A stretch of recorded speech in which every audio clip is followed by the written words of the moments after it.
Good afternoon, class. And these are examples of crops that we grow in Zambia and the livestock. Look at our geographic expression.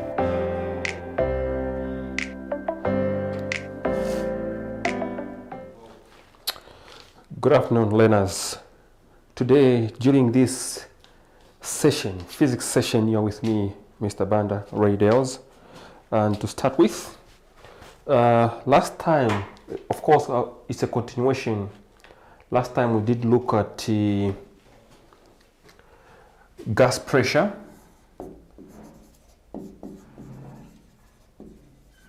That's a topic that we started looking at, gas pressure.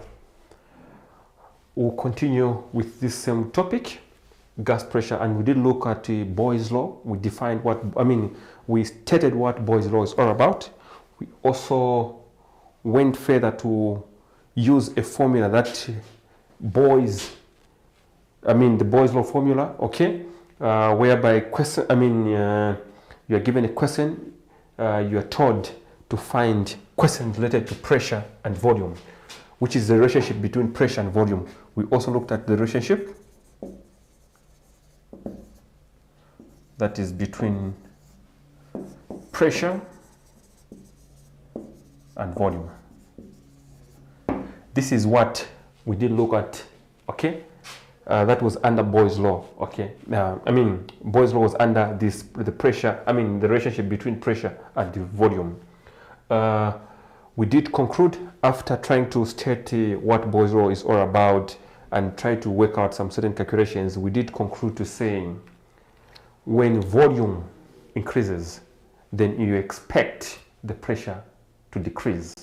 When volume increases, you expect the pressure to decrease, or it's vice versa. If pressure increases, then volume decreases, okay, as long as temperature is kept constant. And today we'll still continue and look at what we call Kelvin temperature. We'll look at Kelvin temperature scale.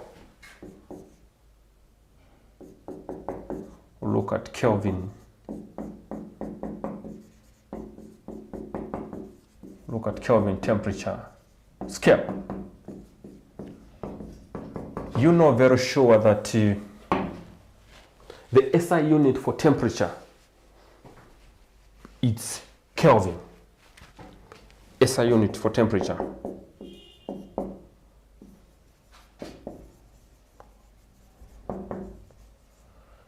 Is Kelvin, abbreviated as K. So you must know to say SI unit for temperature is Kelvin in case you forgot. The SI unit for temperature is Kelvin. Now, remember, in our case situation here, we do use what we call the degree Celsius. We do use the degree Celsius. We use the Celsius scale. Okay, we use the Celsius scale. Now, remember that under this, whenever you are given a question here, when you're trying to convert, we'll look at how we can convert degrees Celsius to Kelvin, on how we can convert degrees Celsius to Kelvin. Now, in order for us to try to convert degrees Celsius to Kelvin, for example, if I were to take my temperature and it reads about 20 degrees Celsius, let's assume to say it's about 30 degrees Celsius. I try to check my body temperature. It's about 30 degrees Celsius. Or maybe, let's say 27 degrees Celsius.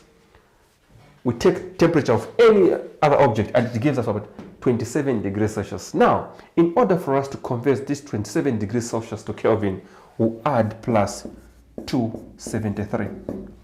If you add 27 degrees plus 273, you end up getting what we call 300 Kelvin. Okay?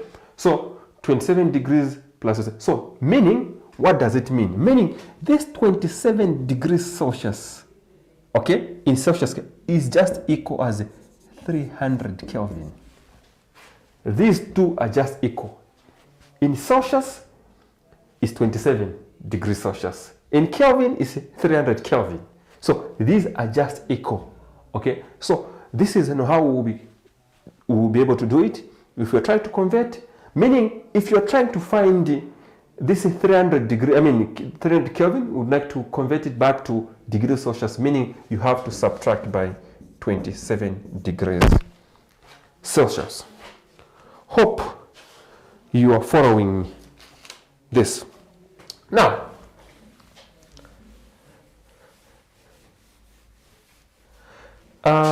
since I've mentioned on how we can convert degrees Celsius to Kelvin, we'll proceed and look at some of the examples. Now, before we proceed, we know very sure that negative 27 degrees,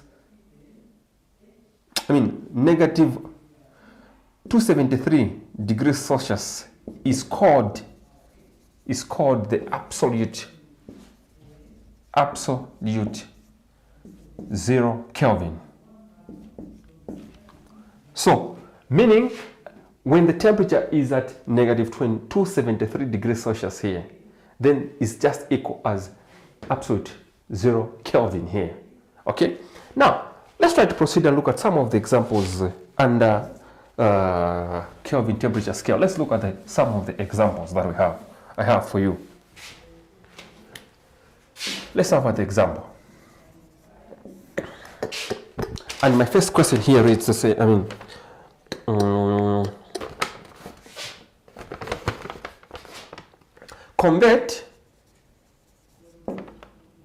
convert a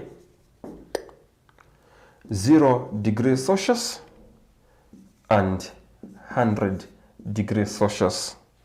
Okay, we convert this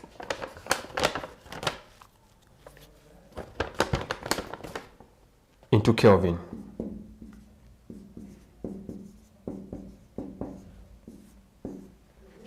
So we are trying to convert 0 degrees Celsius and 100 degrees Celsius into Kelvin. That's the question reads. Now, if you try to work out this one, let's have our solution under this, trying to convert 0 degrees Celsius and 100 degrees Celsius into Kelvin. Meaning, here we're going to come up with a formula that we're going to use, where we'll try to abbreviate it as TK, which is temperature in Kelvin. Its temperature in Kelvin is equal to temperature in degrees or in Celsius scale plus 273. This is the temperature I want to use to say temperature in Kelvin is equal to temperature in Celsius plus 273. So we are going to use this formula in order for us to try to work it out, this question. So therefore, in order for us to try to convert 0 degrees Celsius into Kelvin, it will be TK is equal to what is our temperature in degrees Celsius. What we have here, it will be 0 plus 273. Then we end up getting 273 Kelvin. So what does it mean? Meaning 0 degrees in Celsius is just the same as 273 in Kelvin. 0 degrees Celsius is just the same as 273 Kelvin. Let's come to the second part here, whereby we're supposed to convert as our B here. This is under this one, 100 degrees Celsius. So it will be the same situation. It will be TK is equal to TC plus 273.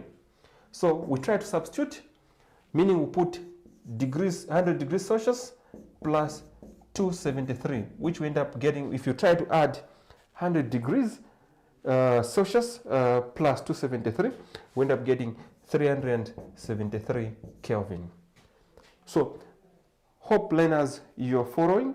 This is how we do convert degrees Celsius into Kelvin. This is how we convert degrees Celsius into Kelvin. Meaning, 100 degrees, when the temperature, try to check the temperature. Let's assume the boiling point of water is about 100 degrees Celsius. Is just the same as in Kelvin 373. So when you say the boiling water, okay, of water is about 373 Kelvin, meaning I'm telling you to say it's just equal as 100 degrees Celsius. In Kelvin it's 373. That is the boiling point. In Celsius scale, it's about 100 degrees Celsius. Now, let me proceed. We'll look at the second part. The second part, on our today's part here. Hope you have followed and hope you have copied some of the questions that we have dealt with. Now, this will lead us to another law called Charles' law. We'll look at Charles' law.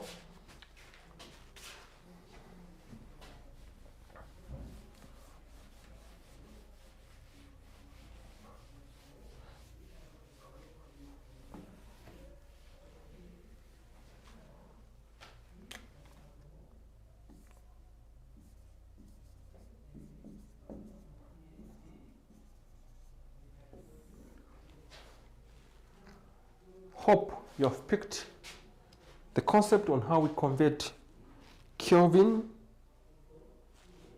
degrees Celsius into Kelvin, or maybe we try to change Kelvin into degrees Celsius. It's just at one the same. Earlier on we said TK is equal to TC plus 273, of which what we can do if, for example, you have been given the temperature in Kelvin and you'll be told you try to find the temperature in Celsius. You just make TC the subject of formula to be TC. This other one will go the other side, TK minus 273. Then you'll be able to get the temperature in degrees Celsius. Now, we also look at, last time we did look at Boyle's law, and we did state what Boyle's law is all about. And we have been told, according to the Boyle's law, this is a situation where the pressure, okay, is inversely proportional to the volume, okay? And in this situation is whereby temperature has been kept constant, okay? Temperature has been kept constant. We did look at this one, PV, okay? P2, V2, okay? In this case, temperature is kept constant.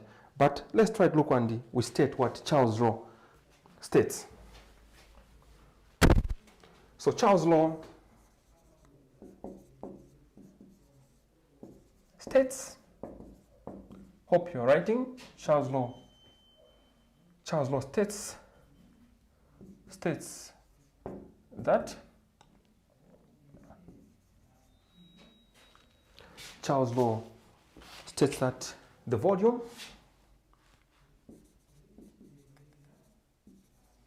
of a fixed mass of a gas with constant pressure is directly proportional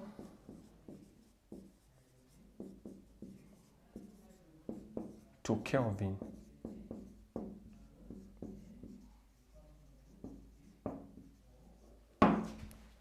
So Charles' law states that the volume of a fixed mass of a gas with a constant pressure is directly proportional to Kelvin temperature. Now, in this case here, we have been told temperature is kept, pressure here, in this case, pressure is kept constant. Whilst Boyle's law, we said temperature was kept constant.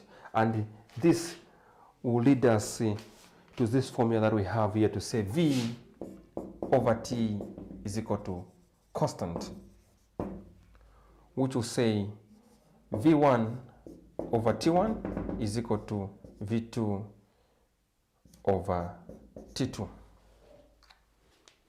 So, under Charles' law, this is the formula that we would like to apply, and we come up with some of the questions related to Charles' law, and we'll try to work out.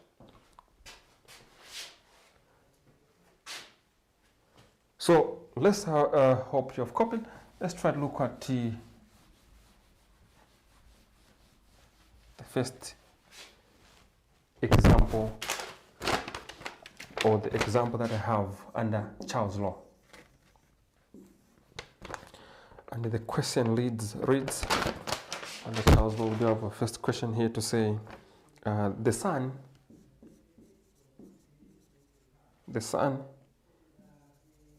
hits 15 cubic meter of dry air at 27 degrees Celsius under the atmospheric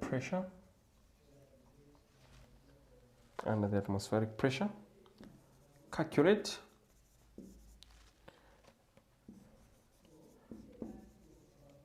the temperature of the air. So this is the question. We're trying to apply the formula by Charles' law. Under Charles' law here. So let's have a look at the solution. They say the sun hits 15 cubic meter of dry air at 27 degrees Celsius under the atmospheric pressure. Calculate the temperature of the air. Calculate the temperature of the air. So let's have our data here. So remember the formula we said V1 over T1 is equal to V2 over T2. And according to the information that has been given here, we start with what is our V1. Our V1 is 15 cubic meter. Then we also have got our T1, which is 27 degrees Celsius. What else? Our V2, do we have our V2 in this case? Calculate the temperature of, sorry, we left out some information here. Before we proceed, let me just try to erase this, something that has been left out according to this question here. Okay, information has been left out. We're saying the sun hits 15 cubic meter of dry air at 27 degrees until 27 degrees Celsius until its volume increases to 16 cubic meter under the atmospheric pressure.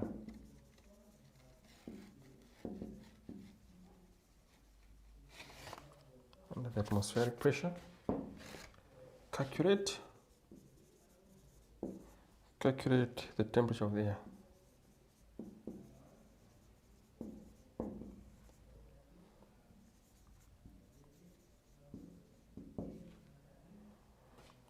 Okay, actually I'm sorry for skipping some important point here. The sun hits 15 cubic meter of dry air at 27 degrees Celsius until its volume increases to 15 cubic meter under the atmospheric pressure. Calculate the temperature of the air. So what is our V2 in this case? According to the question, our V2 would be 16 cubic meter. That is our V2. Then what is our T2? Our T2, that's the one we are looking for. So in this case, we're trying to make T2 the subject of formula. So meaning our T2, it will be T1 V2 over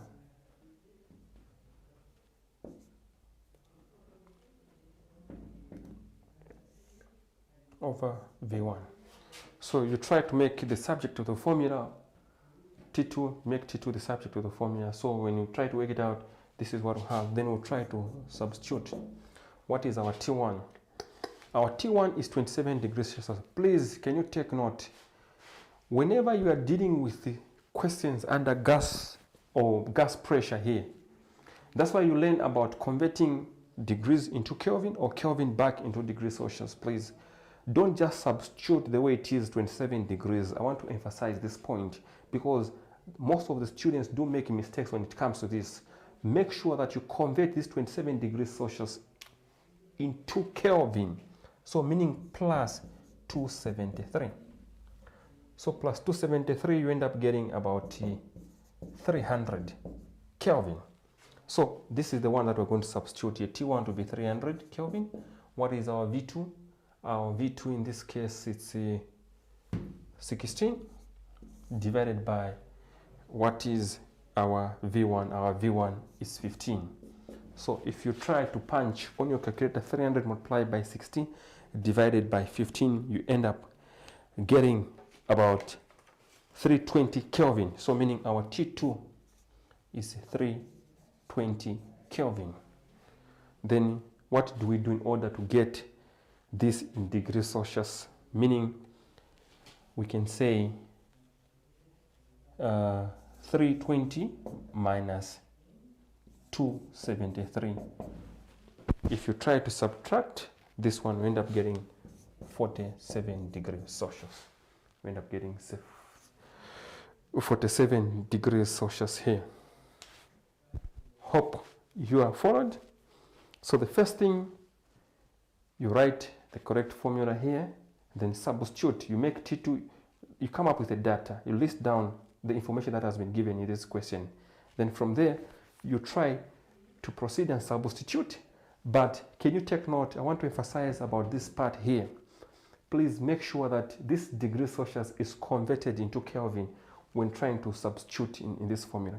Because if you try to plug these values, I mean this 27 degrees Celsius the way it is here, if you want, you can try. Just get this 27, put it here. You end up getting a wrong answer. You won't get this 27 degrees.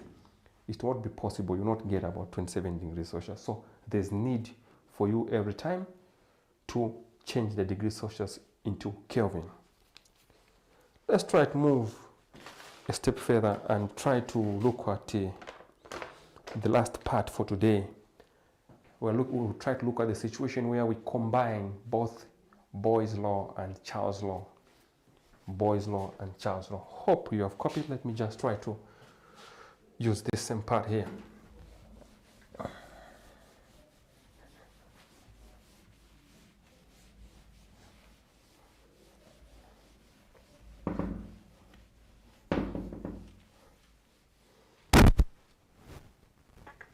So look at the combination of Boyle's law and Charles' law.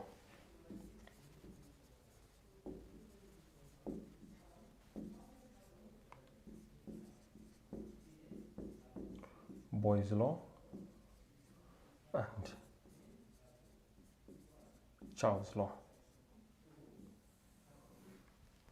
In this case, remember, under Boyle's law, we had this formula P1 V1 is equal to P2 V2. This is under Boyle's law, I'll say BL. Okay? Then Charles' law, we had this formula where we say V1 over T1 is equal to V2 over T2. I'll abbreviate this one as CL. So we have looked at this part and this part. Now they had to combine these two formulas, of which they came up with this formula. We say P1 V1 over T1 is equal to P2 V2 over T2. And now after combining this formula there, this is the general formula for gas equation. In fact, it is even called, this general formula is called the gas equation. Okay, after combining the Boyle's law and the Charles' law, they came up with this formula that we have here, and this is the general equation, and it's called the gas equation. It's called the gas equation. So under this gas equation that we have here, we'll try to look at some of the examples and how questions do come. I do have one example under this.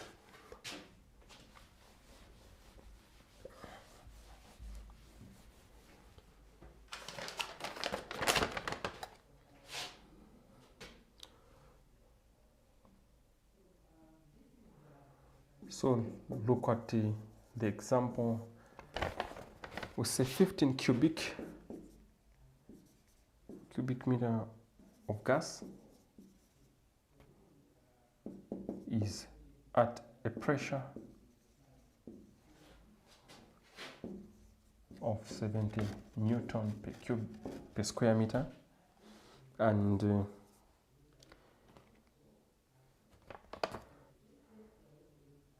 a temperature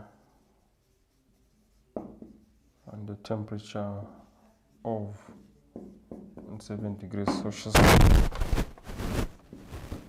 Find its volume when it is at a temperature of 127 degrees Celsius and a pressure of 35 Newton per square meter. The question reads,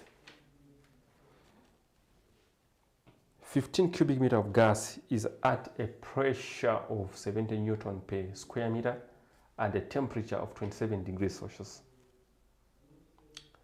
Find the volume when it is at a temperature of 127 degrees Celsius and the pressure of this. So you try, first thing you write the gas equation here. So the gas equation here is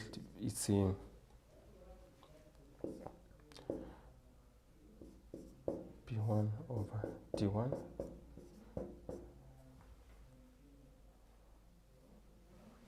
in fact P1 V1 so P1, which we say P1 V1 over T1 is equal to P2 V2 over T2. So that is the gas equation, the general gas equation that we have here. First thing, I encourage your students, the first thing you're supposed to do, you write a formula, then you come up with the data variable. So we start with P1. What is our P1 in this case? Our P1 is 70 Newton per square meter. Then what is our V1? In this case, our V1, which is our volume 1, is about 15 cubic meter. Then what is our T1? Our T1 in this case is about 27 degrees Celsius. 27 degrees Celsius. So now we must also convert this one to Kelvin, so meaning plus 273, which you end up getting 300 Kelvin. Okay, then we come to our P2. What is our P2 in this case? Our P2, we do have this one, 35 Newton per square meter. What is our V2? Our V2, that's the one we're looking for. Then what is our temperature 2? Our temperature 2 is 127 degrees Celsius, 127 degrees Celsius, now plus 273. So if you try to add 127 degrees Celsius plus 273, we end up getting about 400 Kelvin. So since we have that now, we just a matter of substituting.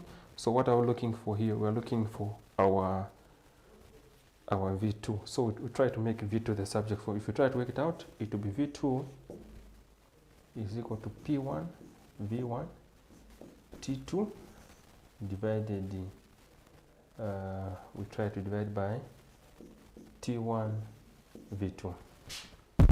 If you try to work out, you try to make V2 the subject to formula, it's supposed to give us P1 V1 T2 divided by T1, sorry,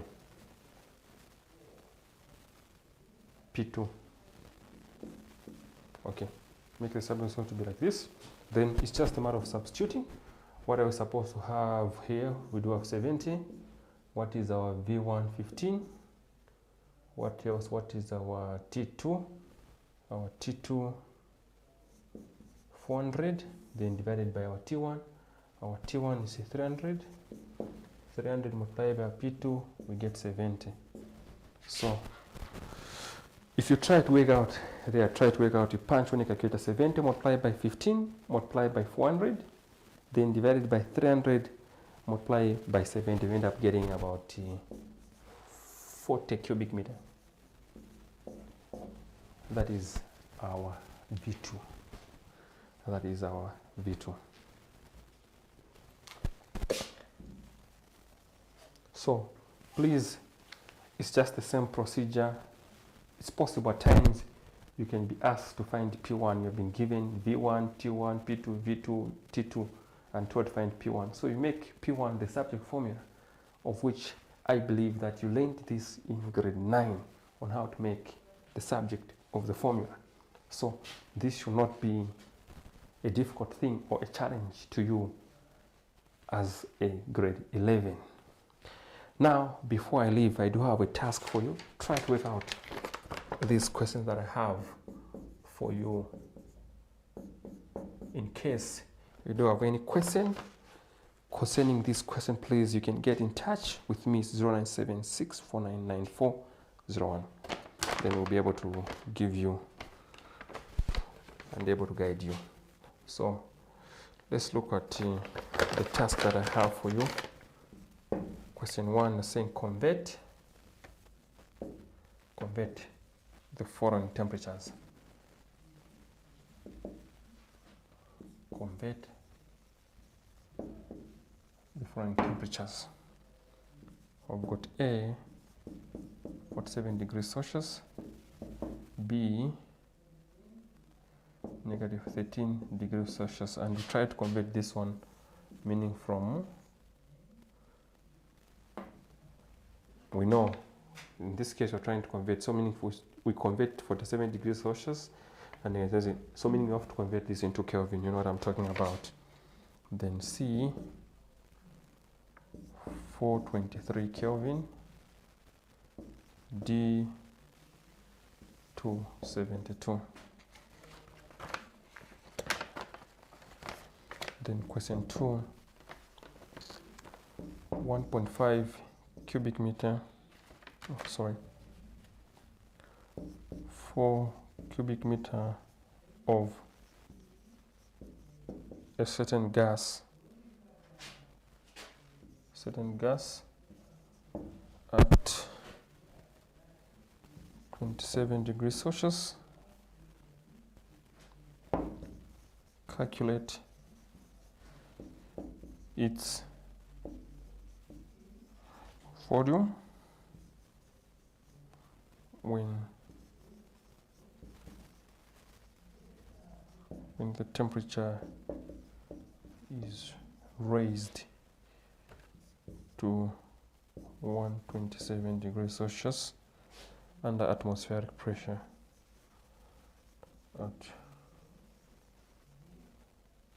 Under atmospheric.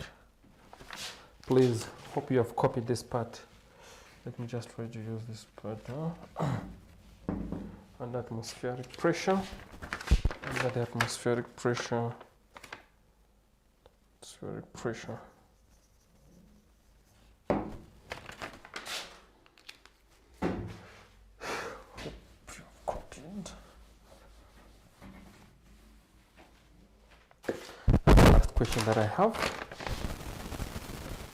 Question 3. 5 cubic meter of gas at 27 degrees Celsius is under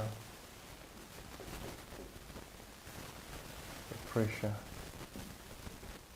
of 120 kilonewton per square meter. What would be its volume at 0 degrees Celsius and pressure of 91 kilonewton per square meter. So these are the questions that I have for you. Can try it out. I can assure you that if you get everything correct, you are safe. So the first say convert the following temperature. So meaning you convert this from degrees Celsius to Kelvin. So meaning this one from Kelvin to degrees Celsius. I'm sorry, even this one is Kelvin. Then the second part here, 4 cubic meter of a certain gas at 27 degrees Celsius, calculate its volume when the temperature is raised to 127 degrees Celsius under atmospheric pressure. And the other part is 5 cubic meter of gas at 27 degrees Celsius is under a pressure of 120 kilonewton per square meter. What would be its volume at 0 degrees Celsius and a pressure of 91 kilonewton per meter? Students, thank you so much for your time. Remember, always mask up. COVID-19 is real. You have been with me, Mr. Banda Ray Devils. Until next time, it's goodbye.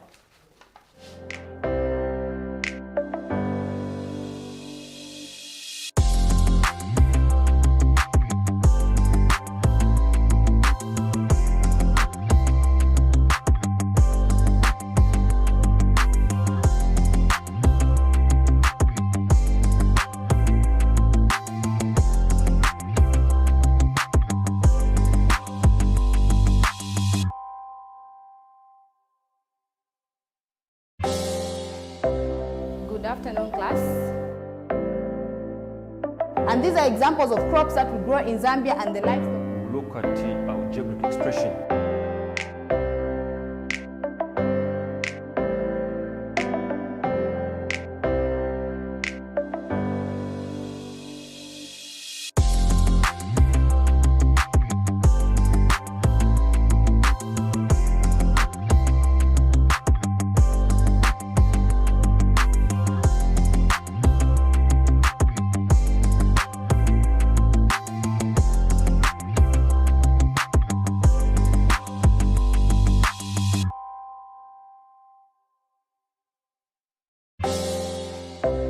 Good afternoon, class.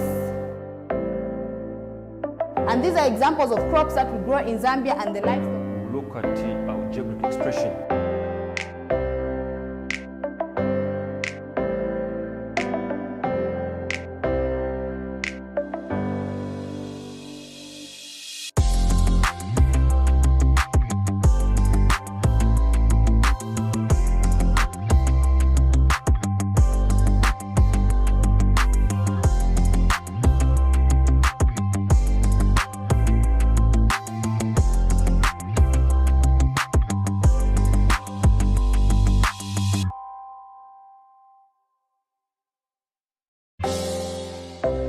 Good afternoon, class. And these are examples of crops that we grow in Zambia and the livestock. Look at our geographic expression.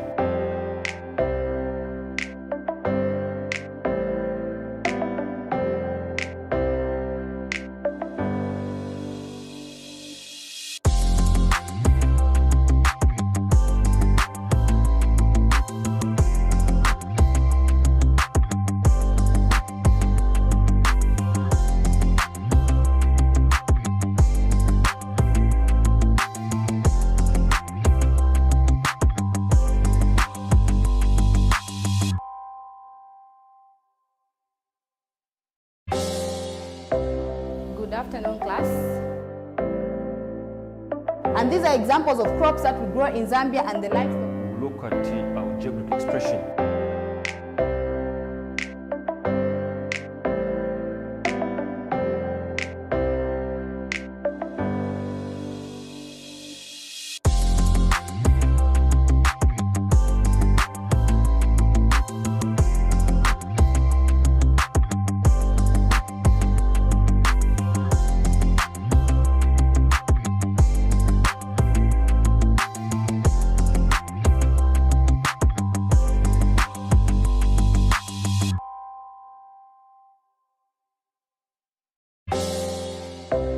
Good afternoon, class. And these are examples of crops that we grow in Zambia and the livestock. Look at our geographic expression.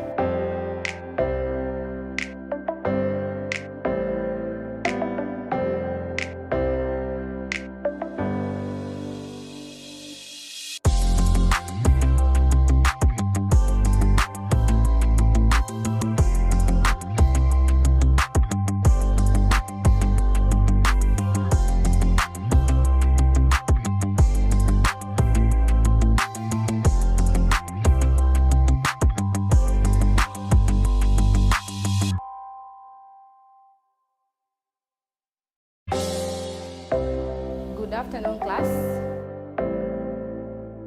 And these are examples of crops that we grow in Zambia and the livestock. We'll look at our geographic expression.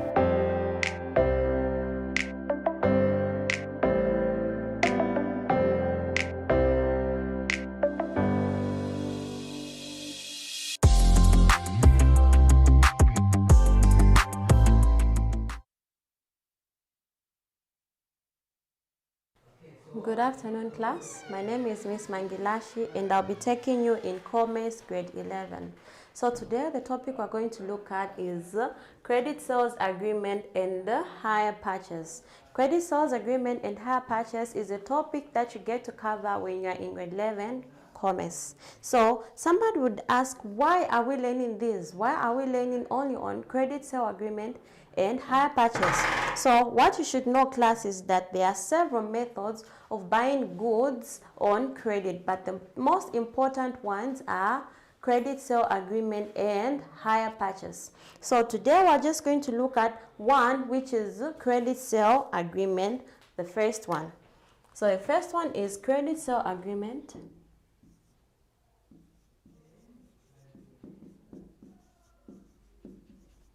Credit Sale Agreement.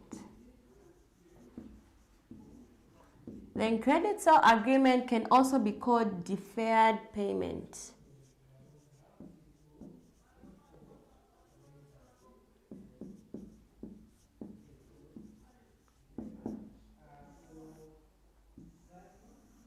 You would be asked as you are writing your exams or as you are writing your end of term test to say what is the other name that can be defined to buy goods that are non-durable. It can either be Credit Sale Agreement or Hire Purchase. This or deferred payments. This is one and the same thing. So what is Credit Sale Agreement, class?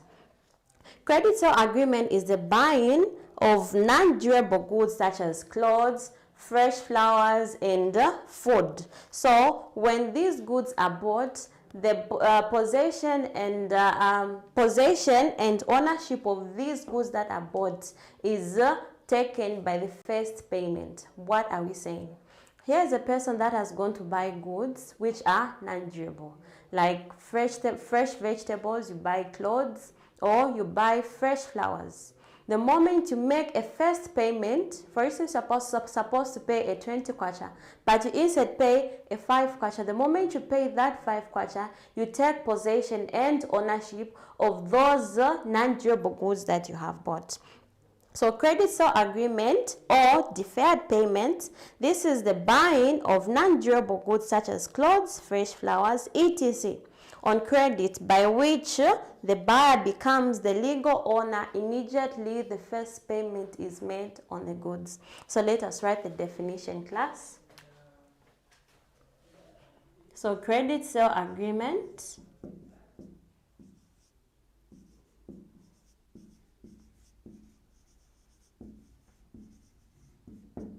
the other name can also be called the deferred payment. So Credit Sale Agreement is the buying of non-durable. Credit Sale Agreements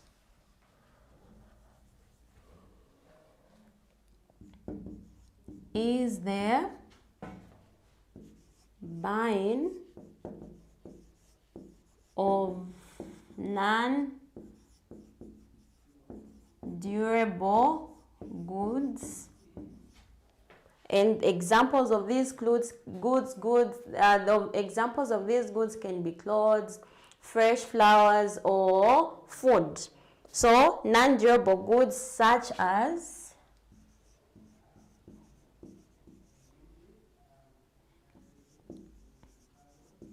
fresh flowers, clothes, food, etc.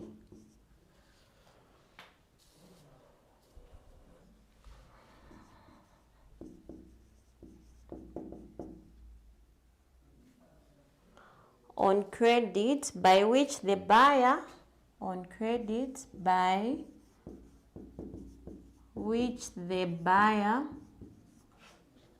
becomes the legal owner.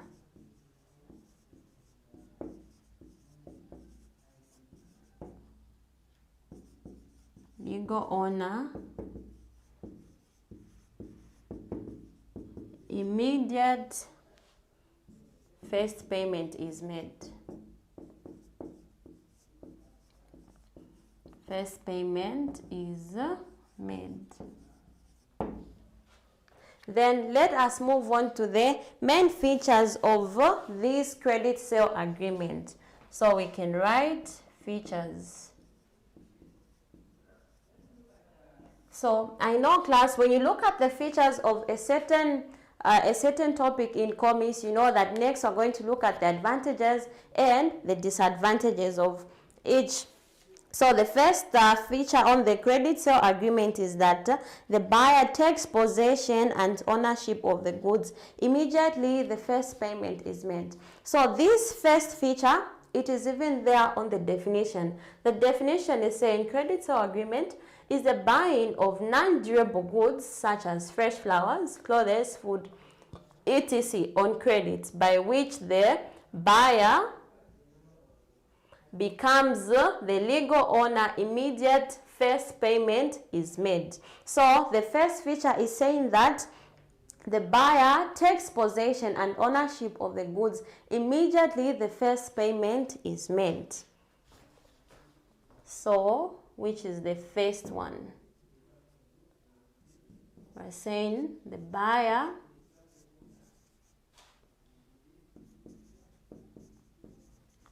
takes possession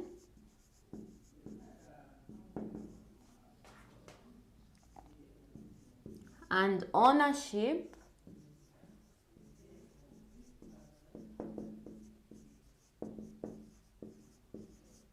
of the goods immediately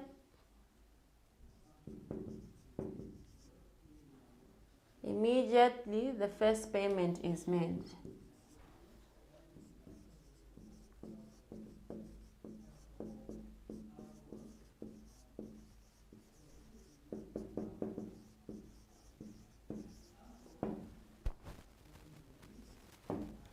Then the second feature we can talk about is that goods are paid for in regular installment. So what do we mean by saying that goods are paid for in regular installments? Good can be paid in small amount of money, not paying all of it at once, because it is a credit sale agreement. So goods can be paid for in small amount of money. This is what we mean when we say goods are paid for in installment, not all the money at once. So we're saying goods are paid for in regular installments. Goods are paid for in regular installments.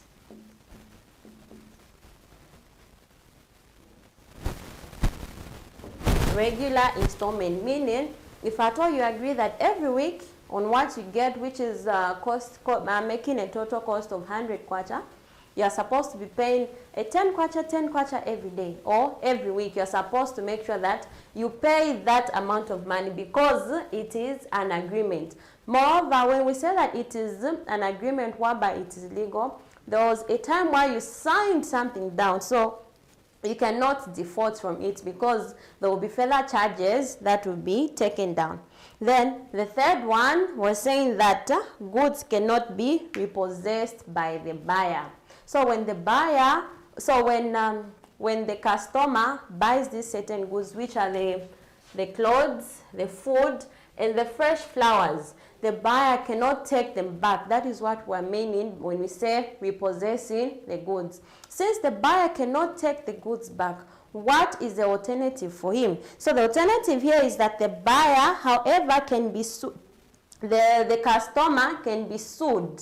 Who is the buyer? They can be sued in the courts of law. Since the buyer cannot repossess the goods, hence the customer can be sued in the court of law. So you'll be sued in such a way that you'll be forced to pay for those goods that you got, which can be the clothes, the fresh flowers, the food, or anything else that is non-durable. So the third one we're saying is that the buyer cannot repossess the goods. the buyer can not repossess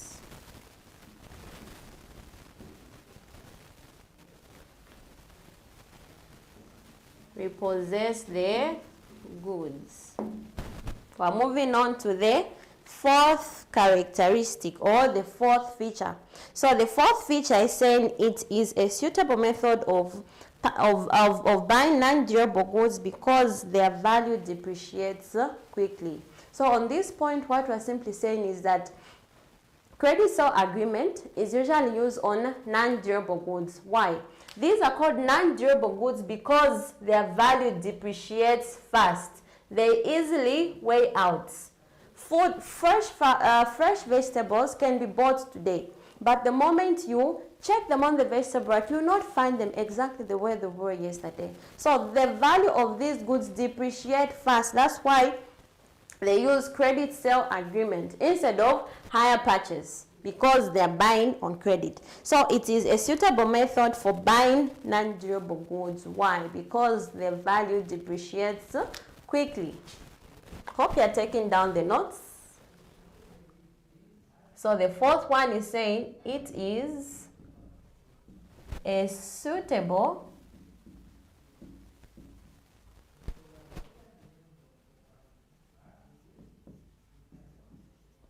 method because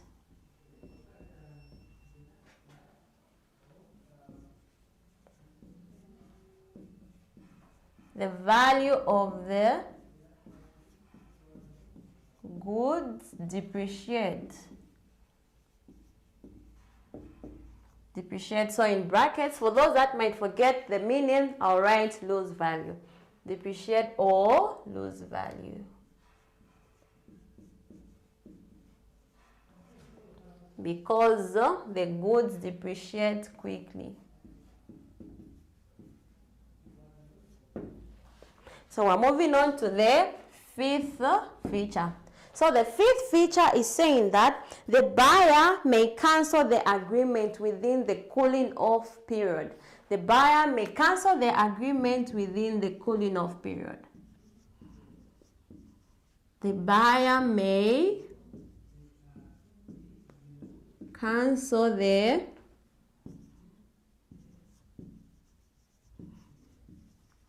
agreement within the cooling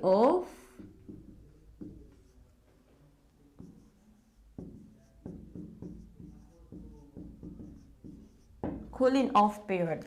So some of you might be wondering what a cooling off period is. So a cooling off period, this is a period 5 days after signing this contract. 5 days after signing this contract, you as a buyer, you notice that the information you are given about the good is not what you wanted, or they had the wrong size, wrong color. You are not happy with the goods that you signed for to be on a credit sale agreement. You can cancel that agreement within the period of 5 days.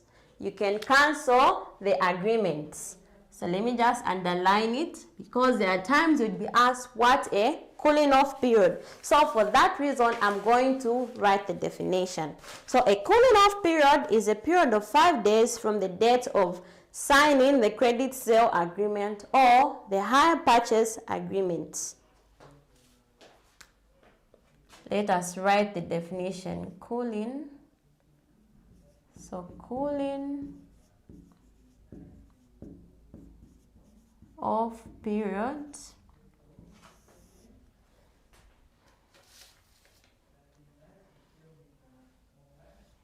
cooling off period is a period of 5 days. So is a period of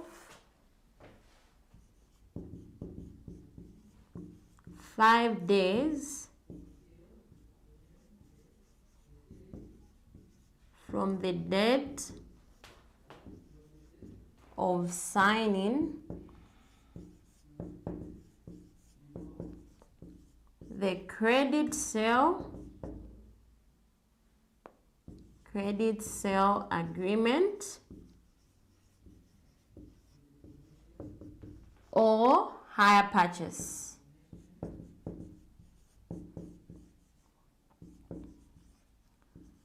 Hire purchase agreement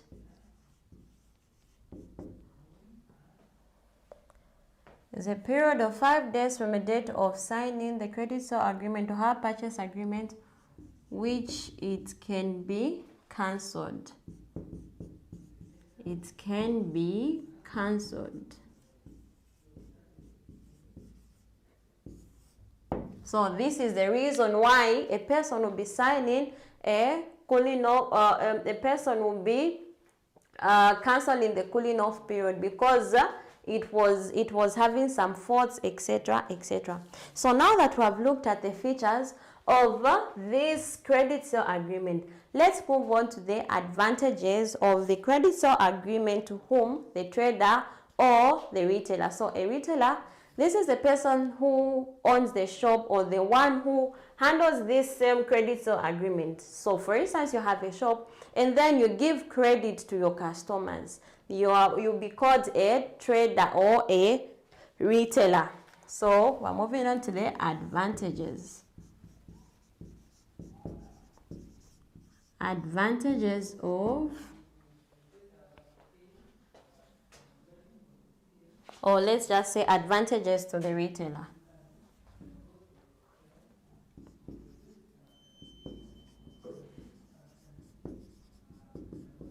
To the retailer or trader. It's one and the same. So the first advantage to the retailer is that it enables business sales to increase. So here is a person that was selling food, clothes or fresh flowers, and then people were not buying them. Maybe the price was too high. So maybe you reduce the goods below maybe you bring in credit so that people will be buying the goods. So that the goods that you're selling you'll be having a low stock. So the moment you sell these goods on credit sale, your sales are going to increase, whereby you enable the business sales to increase, whereby you'll be having less of those goods in stock and then you bring more of them in the shop. So it enables business sales to increase.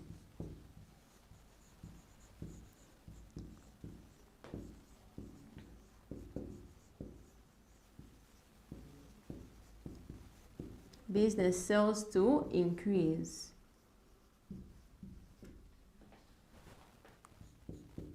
The second advantage here is that the retailer may avoid wastage of goods and the risk of buying goods that are out of fashion. So the advantage of the retailer introducing credit sale agreement is that when goods that are perishable, fresh foods, and then when goods that are fresh, the fresh foods, which are the perishables, the fresh flowers and the fresh vegetables, or the fruits, when they're about to go bad, you can introduce the credit sale agreement. Or if you are selling clothes, then they go out of fashion, you can increase the credit sale agreement. Other than you having a loss at the end of the financial period, you can bring in credit sale agreement. So what we can write here is that the retailer may avoid wastage of perishable goods and the risk of goods going out of fashion. So the retailer of perishable goods and the risk of change of fashion.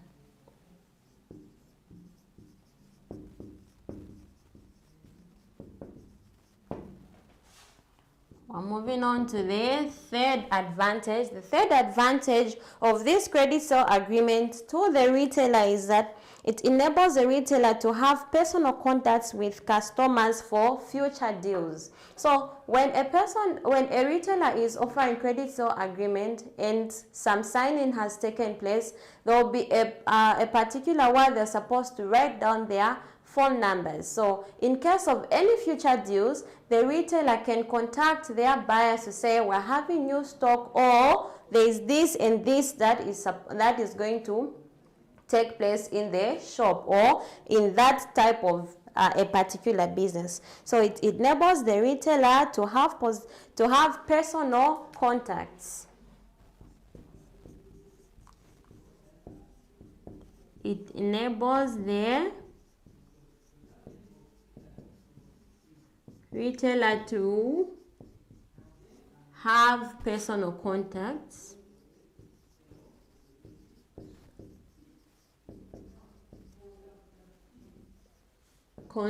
with the customers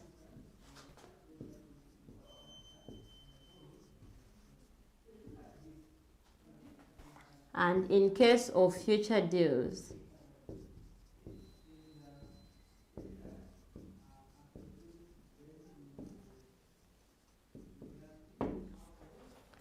The last part we're going to look at are the advantages of this credit sale agreement to us, the customers, the people that buy.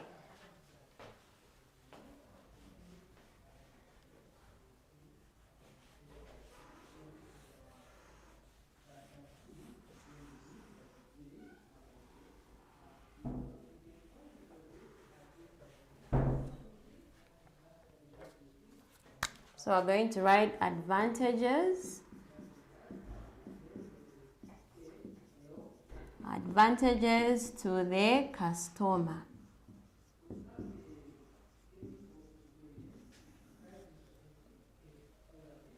So here we're going to use letters, numbering them. So the first advantage to the customer here is that the customer takes possession and ownership of the goods immediately the first payment is made. This is the advantage that the customer gets to benefit in this type of a credit sale. The customer takes possession. So when we say possession, we mean that the customer becomes the rightful owner of that particular product or that particular good that has been bought.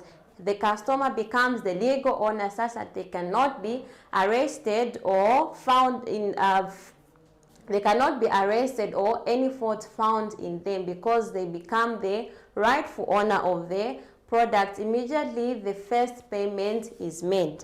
So customer takes possession and ownership of the goods. Customer takes possession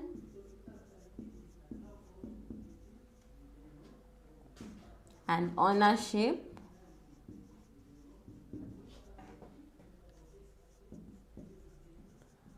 of the goods immediately first payment is made. Immediately the first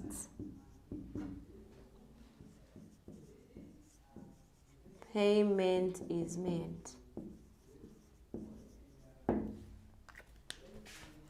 The second advantage to the customer is that the retailer cannot repossess the goods if the customer defaults. So in case a customer defaults, the buyer cannot repossess the goods. What do we mean by selling default? So to default is failure to fulfill an agreement, especially to repay a loan or to repay an amount of money that you are owing somebody. So the retailer cannot repossess the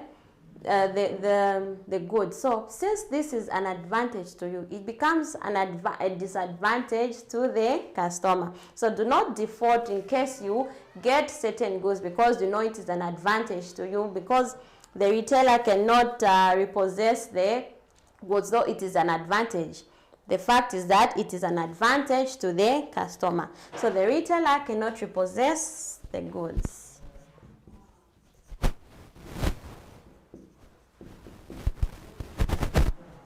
The retailer cannot repossess the goods in case the customer defaults.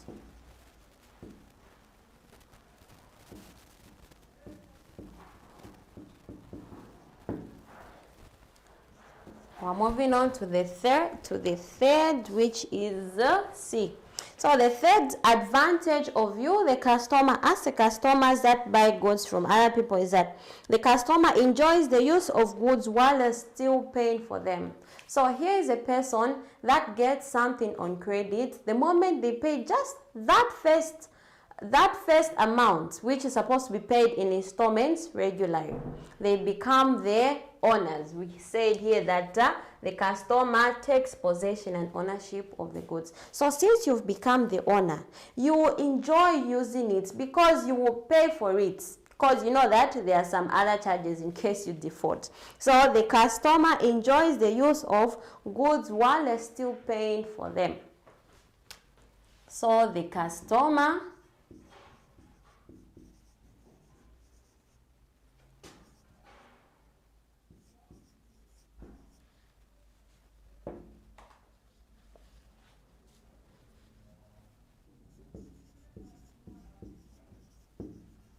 of their goods. So let me just wrap this part so that others do not get confused.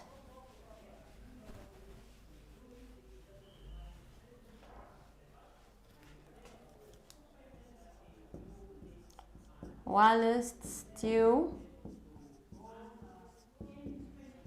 paying for them. So we say that the customer enjoys the use of goods while still paying for them. So this is what I prepared for you today, class. When I came, we introduced the topic credit sale agreement and hire purchase. And then we're looking at these two topics because they are the most important topics that you're supposed to consider while buying goods on credit. So we use credit sale agreement when we're buying goods that are non-durable, goods that are perishable, goods that weigh out in a period of 3 years.